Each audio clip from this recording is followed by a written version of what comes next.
পুঁজি আগ দিয়েছি, তার মূল্য হচ্ছে 2,20,000 টাকা।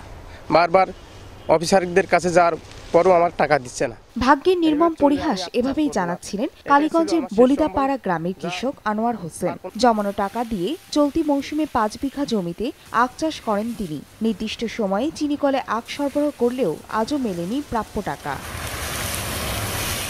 আনোয়ারের মতো জেলার 5,500 কৃষকের ভাগ্যেও ঘটেছে একই ঘটনা। পাওনা টাকা না পেয়ে সংসার চালাতে কষ্ট হচ্ছে তাদের। পাওনা প্রায় 28 কোটি টাকার আশায় প্রতিদিন মোবারকগঞ্জ চিনিকলে যাচ্ছেন তারা, কিন্তু ফিরতে হচ্ছে খালি হাতে।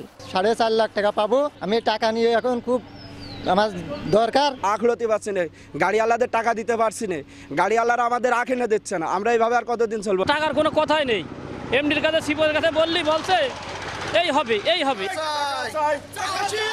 কৃষক নেতারা বলছেন দ্রুত টাকা পরিশোধ করা না হলে কঠোর আন্দোলনে নামবেন তারা। মিলের কাছে পাওনা, আমরা সেই টাকা পাচ্ছি না এবং অচিরেই আমাদের এই টাকা পরিশোধ না করলে আমরা বৃহত্তম কর্মসূচি করতে বাধ্য হব। মিল কর্তৃপক্ষের দাবি, উৎপাদিত চিনির দাম বেশি হওয়ায় তা বিক্রি হচ্ছে না, তবে শীঘ্রই কৃষকদের প্রাপ্য টাকা দেওয়া হবে। প্রধানমন্ত্রীর স্বাক্ষর হয়ে শিল্প মন্ত্রণালয়ে অর্থ মন্ত্রণালয়ে জমা আছে, সেই 500 কোটি টাকা ছাড় হলে আমরা কৃষকের টাকাটা সদর দপ্তর থেকে এনে আমরা পরিশোধ করতে পারবো। গত বছরের 7 ডিসেম্বর 8,100 মেট্রিক টন চিনি উৎপাদনের লক্ষ্যমাত্রা নিয়ে শুরু হয় 2018-19 মাড়াই মৌসুম। সময় সংবাদ, ঝিনাইদহ।